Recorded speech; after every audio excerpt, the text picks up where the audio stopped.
Welcome to the Emo Social Club podcast, the podcast about music, news, and interviews. I am Brian. And I'm Lizzie, and we're here today with Craig Mabbitt of the Dead Rabbits and Escape the Fate. Thanks so much for hanging out with us. Yeah, thank you for having me. Dude, this is so exciting. Tell us a little bit about yourself, Dead Rabbits. You know, how would people know you? How would you define yourself in 2024? Man, that's difficult because Dead Rabbits just played a show last night with Scary Kids Scaring Kids here in Arizona, my hometown. Yeah. Scary Kids is a band I used to go see when I was starting out with my first band, Blessthefall. Mm-hmm. So it was a very nostalgic, fun time, but still ran into people at the show last night that said, "What are you doing here, man? I didn't know you had another band." So how would people know me? I have no idea. It could be, "Oh yeah, you used to be in Blessthefall," or "Yeah, I'm a big fan. I know all about Dead Rabbits and Blessthefall and Word Alive and Escape the Fate." Maybe people just know me as the new guy that came in and replaced Ronnie and Escape the Fate, and they don't really realize that was almost 20 years ago. So yeah, I don't know. You it's such an illustrious career. I remember seeing you at a Warped Tour when you were on with Blessthefall, and like you and the other Escape the Fate guys were like hanging out by the merch booth and just like chilling and hanging out. And I was like, this is neat. This is like what the Warped Tour felt like. It's like all the bands just hanging out with each other, like singing each other's songs, enjoying like the moment. And then my personal jealousy was everybody sitting there on their T-Mobile Sidekick. And I'm like, I loved my sidekick. Everyone was like all about it. And I'm like, I need one of those. The fact that none of these like phone carriers have decided to bring back the Sidekick, the BlackBerry, and like the only one that has done it is the Motorola Razr so far is honestly blasphemy at this point. I think so too, because the capabilities of the touchscreen now. Imagine an iPhone, but you flip up the touchscreen and it's a Sidekick. Yep. It's like a no-brainer to me. It would go so hard. Like that's the thing. Yes. Keyboard needs to come back. It may be only Warped Tour kids that are like, please bring back a physical keyboard and the Sidekick. Maybe, altogether. and I think my wife was a big BlackBerry user. I love BlackBerry so much. If somebody said, here's a BlackBerry in 2024, I'd be like, goodbye. Yeah, thank you. Yeah, just flip it up. Give us a keyboard. Yeah. It's not too much to ask, you know? I love it. We're just going to talk about phones for the rest of the time now. We are. Yeah, we're all phone but like experts you now. said, I mean, a little bit about myself. I was always into music. I know it's a little cliche to say, but I was. I started in third grade. Go back a little bit more. I was a military kid, so I was always the new kid in school, always moving. I was only in a city for about a year or two. Used to tell myself when I got older, I can't wait to just live in one place for the rest of my life. Now I'm always on the move. Yep. But third grade, I started. The school I was in had a string orchestra, so I started off on the violin, and then moved out of state. They didn't have a string section, so I was recommended by the school teacher to pick up the saxophone because the finger placements were very similar to the violin. So I started playing the saxophone, was really into it, got into marching band, jazz band, concert band. So I was at school at 5 a.m. for marching band practice, did band in the middle of the school day, stayed after school for the jazz band practice. I was fully immersed in it. Moved schools again. They had too many band members, so I couldn't be in the band anymore. Could not play my saxophone, so I joined the choir. Yeah. And that's around the time that I started getting into more modern music. So I was into like my dad's vinyl collection. I got into Motley Crue and Aerosmith, Journey, all those like classic hair metal type bands. Yeah. And my dad was into that and hip hop a lot. So when Linkin Park came out, that was like the perfect gateway band for me, Yeah. It was like, oh, it's a mix of everything. From Linkin Park, I got into The Used, then I got into Under Oath, and it just got a little heavier from there. And through the years, especially in choir, I always struggled I had very bad asthma growing up. So like they would call my name to come into the nurse's office twice during the school day to come sit on a breathing machine. Wow. And then I had a pretty bad speech impediment. So I had to stay after school until about 6th grade to learn how to pronunciate words correctly. Wow. So I feel like I still struggle with that today, but not being able to breathe or speak, the last thing I thought I'd ever be able to do was to sing in a band. That's so fair. I have asthma too, so I get it. Yeah, terrible. Luckily, I think I outgrew the asthma, or maybe in my early years, I just drank the asthma away. You know, it's one or the other. It's either like you beat it or like you just have to live with it. So maybe you did beat it through various different methods. Who really knows? But around 16, I was like, this band came and performed. They were called Greeley Estates. Yeah. A local band in Arizona. Yeah. I saw them play a show. And my first concert I went to was my freshman year. I saw Linkin Park live. Of course, yeah. Amazing. Had such a good time. I was like, I have to do this. How can I get involved? How can I start a band? When I saw Greeley Estates play, I was like, oh shit, you can be a band at kind of a smaller level. Like I thought you were a band, you were in the garage and then you made it. Like, how do you make it? So Greeley was really my first sense of, okay, you can start a band locally and really grind. So there was a website in Arizona called azpunk.com. And essentially it was like a website version of the little, like looking for a member paper slips. You would see it like Guitar Center back in the day. Yeah. So I found a group that was forming in Scottsdale, which was like 45 minutes away from where I lived. And long story short, it became Blessthefall. We started playing local shows and played a big local show at Greeley Estates. Their manager was there at the time. So I applied what my mom always told me to do when I was filling out applications for normal jobs. She's like, all right, honey, fill out the application. Then you want to call them every day. Hi, I filled out an application. Interested. Have you had a chance to take a look? So I applied that to meeting the manager and getting his phone number. Hey, man, great meeting you at the show. Really interested in working with you. Bugged the shit out of this guy until he finally was like, all right, I'll manage your band. Leave me alone. See, you know what? Harassment and bullying sometimes work. Because I will say, my dad told me to do the same exact thing when I was applying to normal jobs. Yep. And I kind of still do it now with like a different music industry to an extent, and entertainment connects. And it does kind of work. It kind of works. It still kind of works. Yeah. It does. Because you can't just fill it out and hope for the best. You know, every now and then maybe somebody will take a look at it or maybe they'll remember you. But if you really want to go for something, you got to go for it. And that's what people mean. Go for it. What's the worst answer you're going to get? No.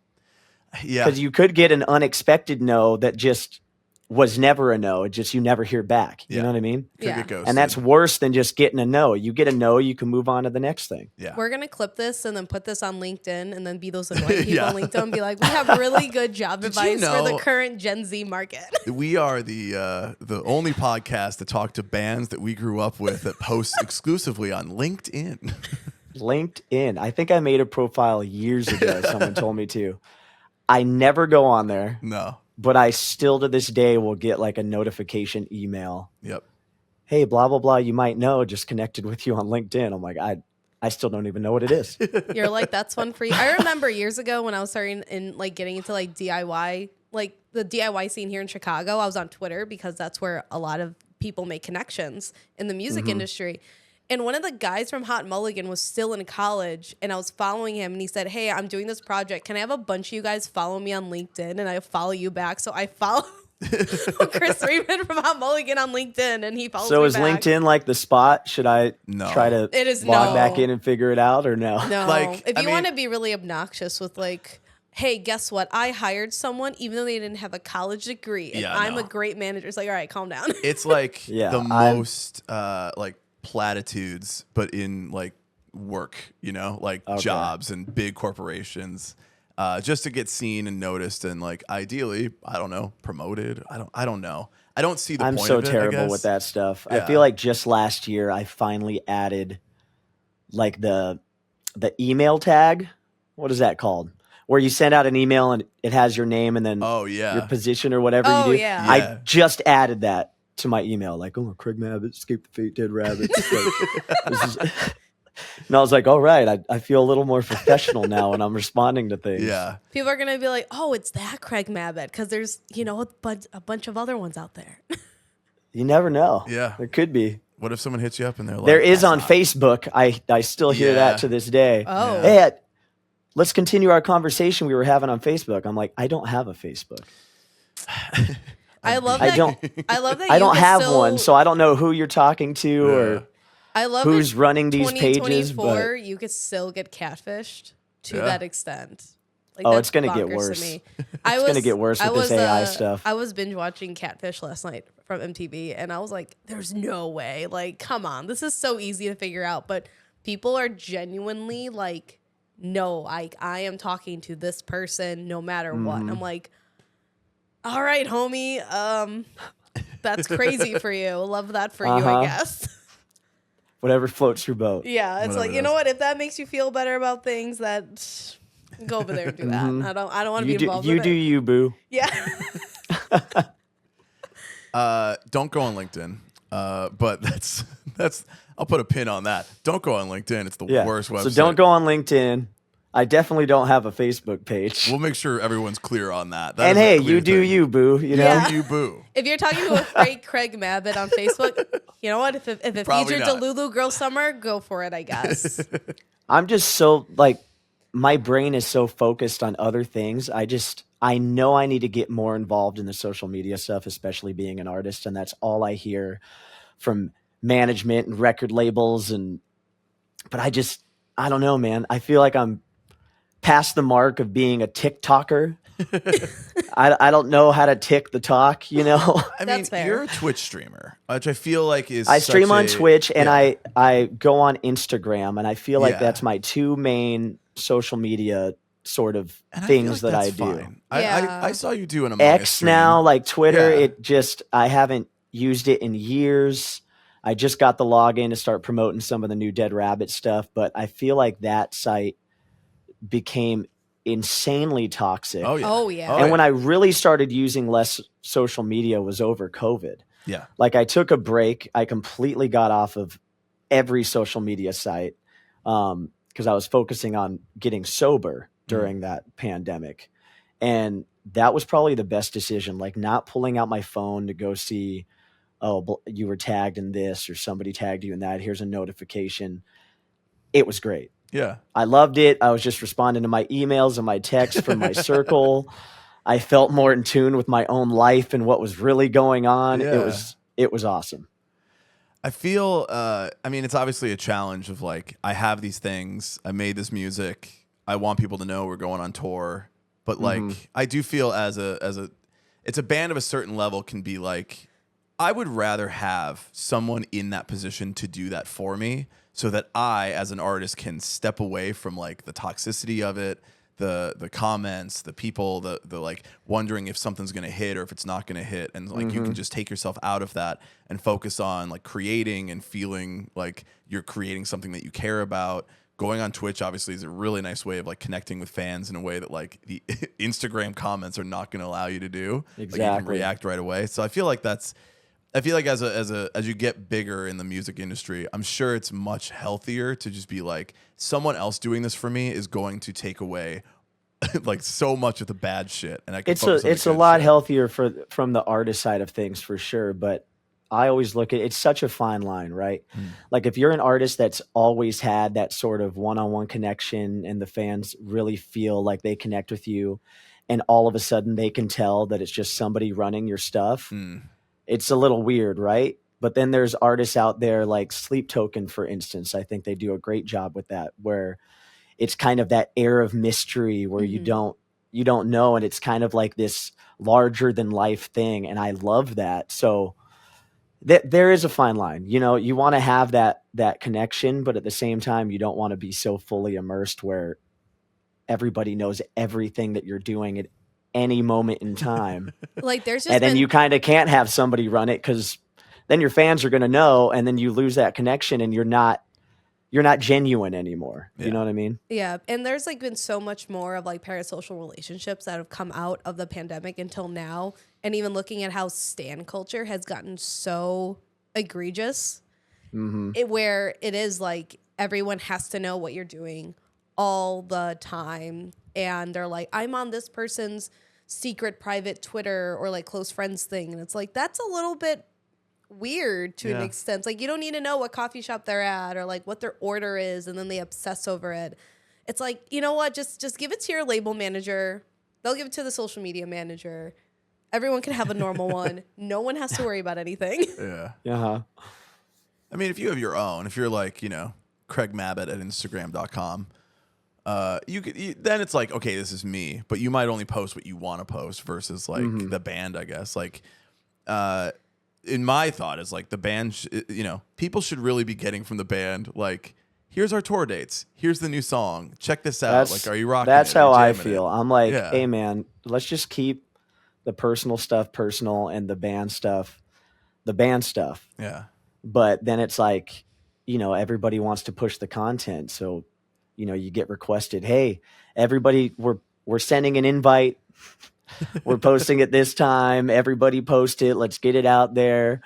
So then it muddles it up. Your personal turns into kind of half personal, half I'm posting about the band, but it's like you're posting the same thing the band is posting. So what's the point? Yeah. But again, it just goes back to me saying, I just don't get it. Hey man, I think you're doing the much healthier route than a lot of other things. So I just want to write props to you. music and go out and play shows. That's fair. Literally just do the straight rock star thing, Yeah. which is definitely understandable. So you also had your latest single, Oxygen, that came out, even though you don't have asthma anymore and you don't need it all the time anymore like that. But you have it with Attila's Fronzilla on it. So can you explain to us how that kind of came about? Well, I was talking to Judge and Jury, which is Howard Benson's label, and his son Grady helps run it, and he's fantastic at what he does. And we were discussing, hey, we should get some features on this EP. Originally, it was going to be an EP. So the first single we released was Mistake with Lauren Babic. And that was awesome how that came about, because it was interesting. It was something different. Hey, she's kind of a big YouTube sort of artist and goes out there and does her stuff. What would you think about this? And I'm like, I'm down for anything, man. Like, if it sounds cool and they're into it, let's do it. And it turned out really, really great. So then when they were discussing who would you want to get on Oxygen, I said, you know what? I think Fronz would sound dope. Let me just text him, see if he's down. And he was down to do it. And he did a great job. And I've always wanted to do something with him because we've known each other for years and done a couple tours together. So I was really excited that he was into it and got it done pretty quick. So yeah, I'm just happy he was open to it and available, and happy that it turned out exactly like I thought it would. What would you describe as the inspiration for the song? Like, what's it about? And anytime I'm going into the studio, I'm always writing about what I'm going through in life, unless it's a theme. Like Dead Rabbits has a song called Dead by Daylight, which is about one of my favorite video games. Dead by Daylight, yeah. On Twitch. It's about Dead by Daylight. Yeah.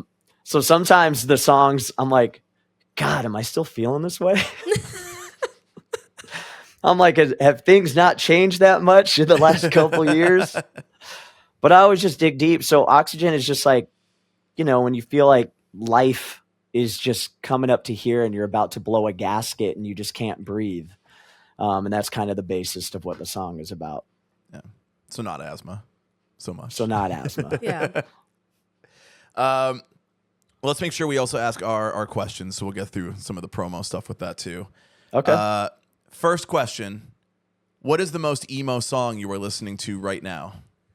Right now? Mm-hmm. Uh-huh. Oh, my God. I mean, you were at Scaring Kids last night. I would throw that in emo, like the screamo side of things. That's true. That is very true. Yeah, we could say Scary Kids. It's just funny because I was driving around all day yesterday listening to Aerosmith.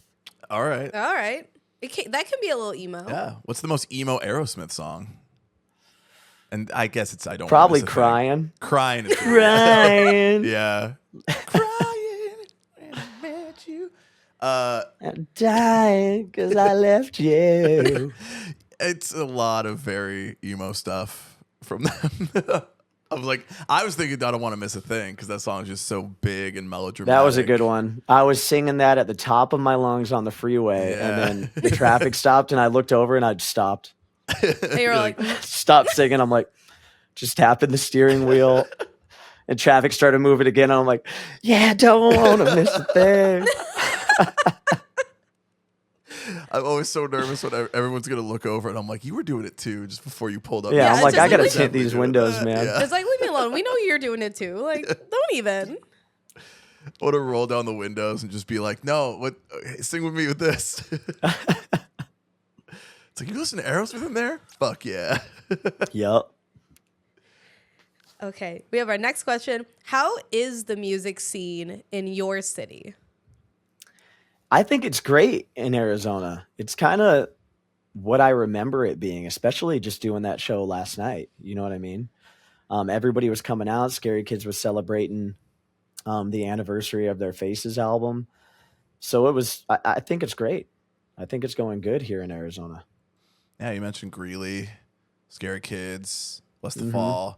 You got like Jimmy Eat World, Yeah. Maine. Jimmy Eat World's from AZ too. Yeah. Like, I think we always think like different areas of the country, right? There's like the LA, the West Coast, there's East Coast stuff, and then we're in the Midwest, so we're always celebrating the Midwest.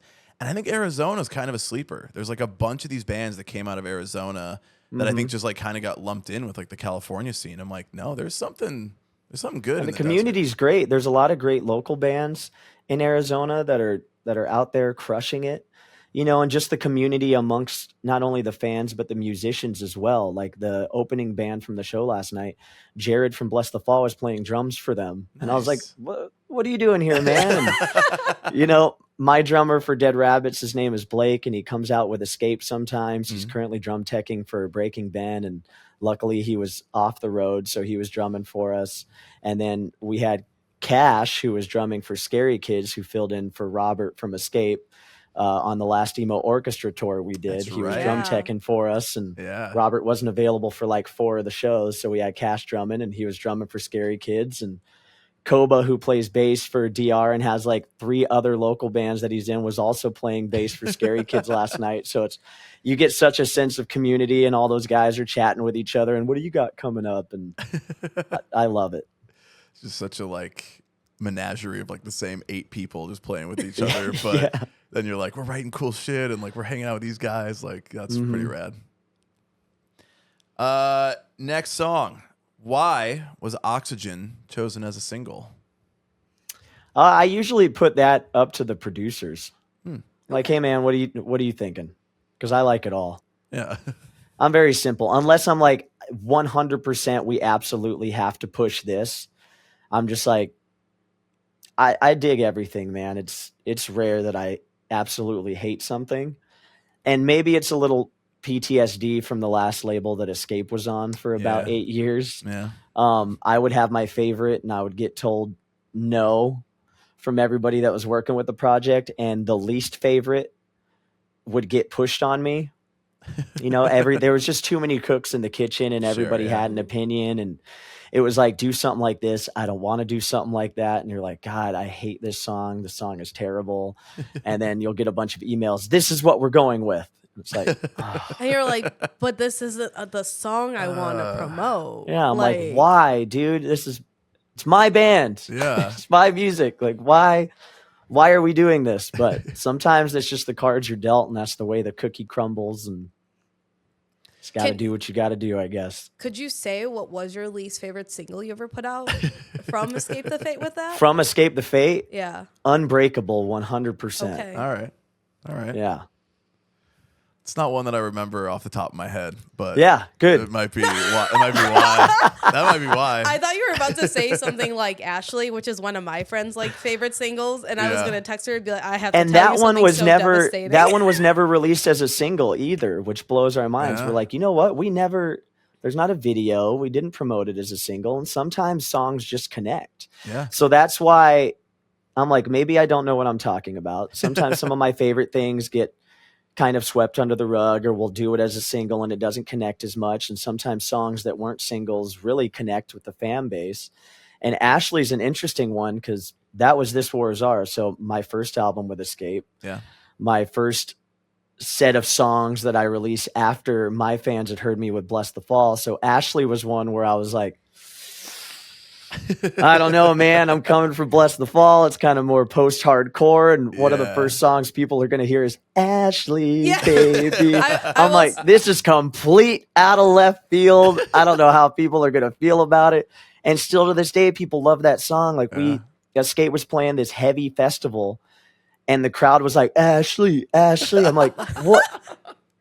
I mean, I will say, I'm like, if I go online, everybody's like, "Oh, I missed the heavy Escape the Fate," and then you play a heavy festival and they're chanting Ashley. Since when was Ashley they a want heavy song? it. Well, It's I will amazing. say, I used to work in radio, like corporate radio. I listen to a lot of bands. I'm like, this should have been a single. Like, this would have like been a really banging, like hard active rock radio. Yeah, and single. sometimes people that are working with a project or an artist, they don't really know. So I still have fans that ask, "Hey, why did you release Let Me Be twice?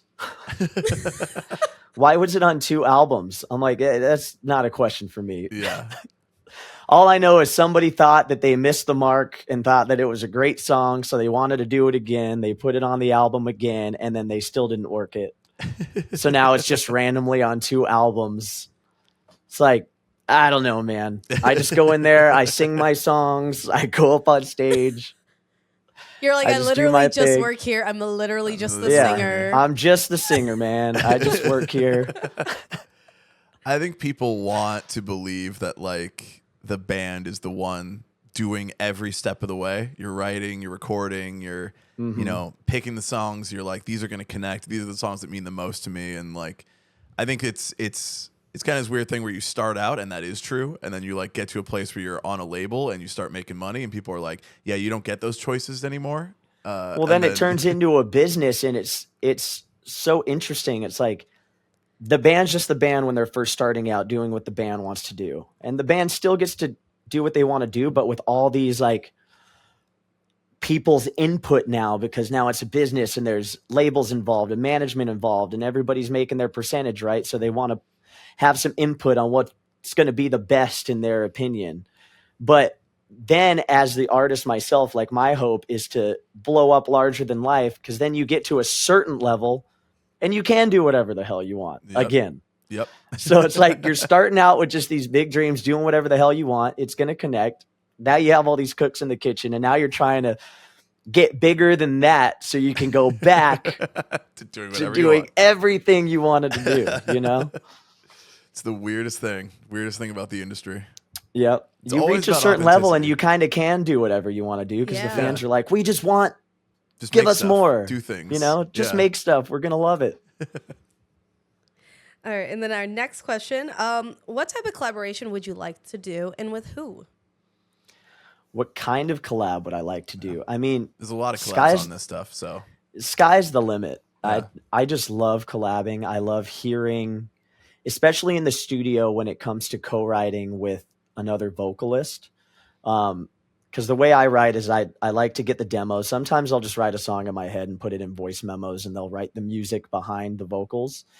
The majority of the time I get sent a demo and I just write the melodies and the lyrics to the song. So it's always fun to me to hear how somebody else interprets what the guitars are doing and the melody that they hear. And it's always fun to hear what they're doing and then kind of mix it up. Oh, I love what you did there, but maybe if what you're doing transitions into what I was doing, or maybe what you were doing here works better in the verse. And it's just fun. It's like Frankensteining the song together is just a fun time. So as far as what collabs I would want to do, anything really, any genre, any artist, the process of doing it is what I enjoy the most. now you've had Lauren Babic and Attila, or Fronz from Attila, on songs. Is there any other songs coming out that you have like another person on, or anyone that's like in Yeah, the we pipeline? I got some ideas, and I've hit some people up that are interested, and it just, it depends on when do you need it recorded by, what's the time frame, am I currently on tour and even able to get it done? Because the label will have a set release date that they want to get it done by, and maybe the artist that's interested in doing it is currently on tour for the next 2 months and just can't get it done. So those things happen, and that just happened with Fronz. We had already filmed the music video for Oxygen. It was done, waiting for the final mix of the song to be added to the video. And then Fronz was added to the track.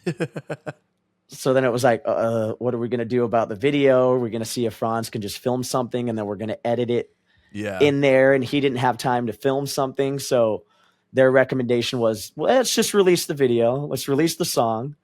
Then everybody has 2 versions of the song, one with Fronz, one without. And then once we can find the time later, we'll just do a new video with Fronz in it. I'm like, all right.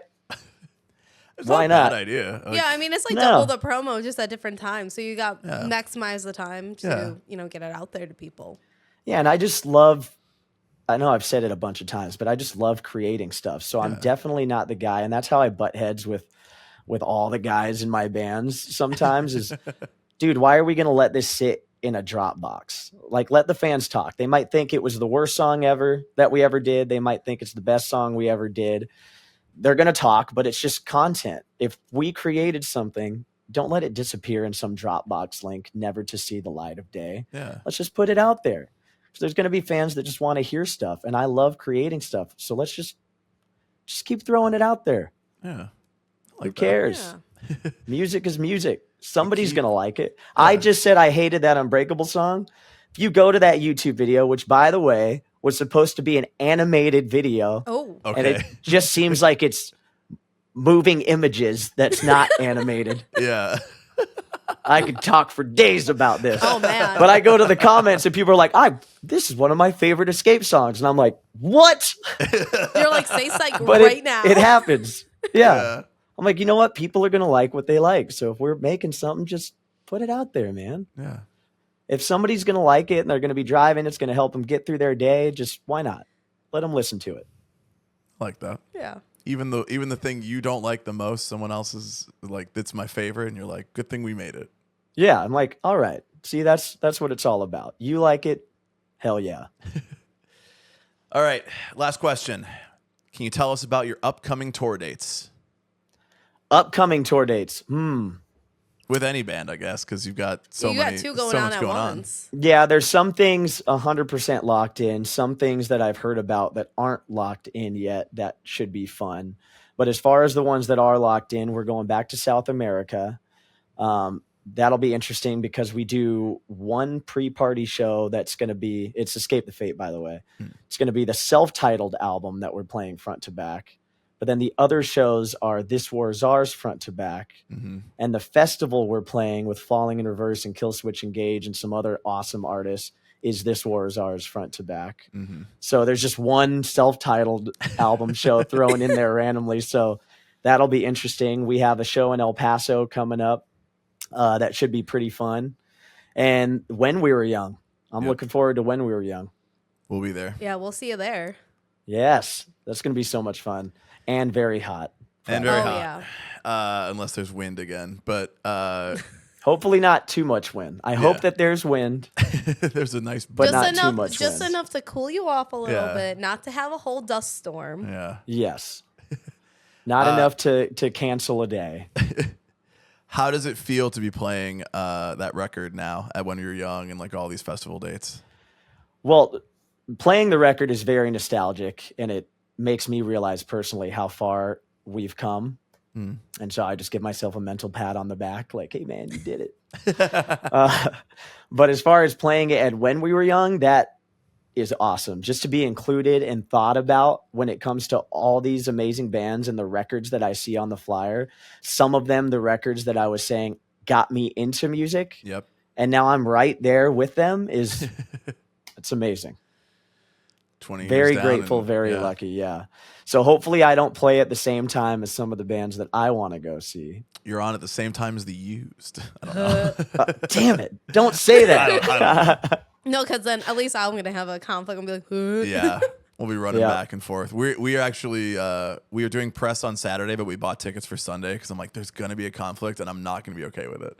Yeah. So one day Yeah, or another, that's we will half see. the fun, but then at the same time, it's not fun at all. Exactly. Yeah, You know? last year when we did press, we had all of our interviews like back to back, which was good. It was nice because we were in that mode for like a good 2 hours. But I missed Sum 41, and I'm like, Sum 41, Finch, Academy. we were literally all these I was bands. in the porta potty, and I'm like, I hear Finch right now. You want to go outside and listen real quick? I'm like, cool. Well, let's talk to Rise Against and Miss Finch. Yep. Hi, What a battle. guys. Hi. Like, Are hi, you enjoying your Tim. day? Because I'm missing Finch for this. It's like we're both from Chicago. We could have just did it We here could in just go back to Chicago. I could see Finch right here, right now. But now I got to go back Love to Chicago. Finch. Love Finch. Absolutely love Finch. That was a fun one. I went last year. Oh, hell yeah. Oh yeah. Wait, I don't remember if we saw you maybe walking around or something by the press tent. Yeah, I was walking. My brother-in-law was playing. Goldfinger was playing. Oh, Yeah, I was walking around backstage and just hanging out and hell yeah. Well, watching some of the bands that I was able to catch. I tried to go see 30 Seconds to Mars, and the stage was so far away. oh yeah. I ended up next to, I think, a churro stand and a pile of puke, and I was like, all right. You're like, this isn't exactly what I'm going to watch this song, and then I'm going to walk away. Yeah. I will say also, this is a big sidebar, but our friend James Shotwell, who is also now a creator on TikTok for the Country Minute, he went to the country route. We talked with him and he interviewed you a really long time ago. And I remember the story he told us about how he was interviewing you, I think maybe for Absolute Punk. I could be wrong on that. But you guys, you said this was prior to you getting sober, was every time he asked a question, you guys took shots together. Wow. This Every was time he probably asked in a question Ohio- in yeah. an interview? Yes. I think Yeah, I didn't this have was a problem. Michigan. I'm pretty sure this We're was very in proud of Michigan, you. somewhere in Michigan. Here's what we're going to do, man, in this interview. Yeah. Anytime a question is asked, we're going to take a shot. Just so everyone knows who is a budding young interviewer, don't do that. Yeah, might as well just chug the bottle. Like, what kind of excuses are... We're going to make this fun. He said he enjoyed the interview, so... Fun times. I'm sure it was a fun interview and not very fun after it ended. Yeah, dude. I'm very proud of you, and I'm very glad that no one has ever asked us to do that shit. Oh my God, no. man. We Thank would you just very die. much. Yeah. All right. Well, let me give you a chance to shout out your plugs. Like, where can people find you on the internet? Where should they check out your tour dates? Where should they check out the new songs? Where should they see you in South America? I guess, I don't know. I'm hoping for some come to Brazil comments. Come to Brazil mentions.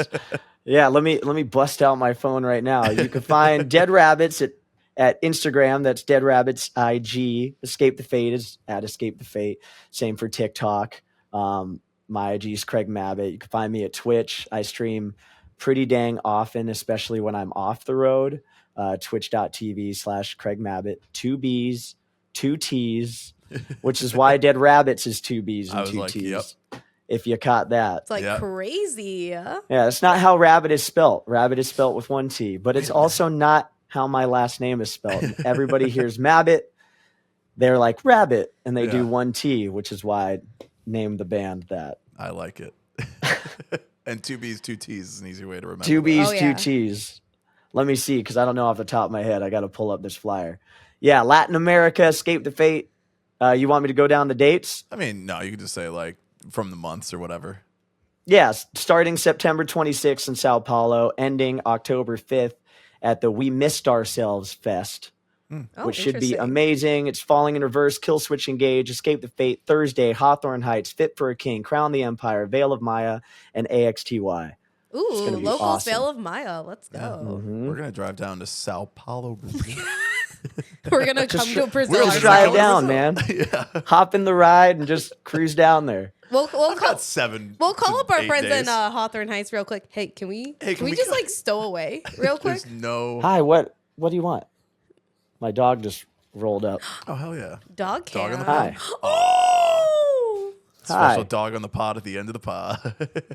She always grabs my face Yep. like, shh. She's literally like, Kisses. shh. She's like, play with like, me. Oh my God. Shh, just give you the kisses. Just give you the kisses. What's her name? Her name is Eva. Oh. Love that. Not from Wally, but yes, it is from Wally. But I have to say not, because my wife was like, we're not naming her Eva if you're going to walk around going, Eva, Eva, all the time. That's a part of the fun. You're And I'm like, no, absolutely not. And then as soon as she knew her name and would come by us saying Eva, I'd go, Eva, Eva. My wife's like, oh, God. Amazing. Well, Craig, this was fantastic. So glad to have you on. So glad to Thanks for having me. Chill with you. We'll see it when we were young. Yeah. But until then, if you're listening to this pod, go check out the tour dates. If you're in Latin America, if you're not, see it when we were young. See it in the U.S. Listen to Dead Rabbits. Go follow Dead Rabbits on Instagram. We're getting ready to, like I said, driving out either today or early tomorrow morning.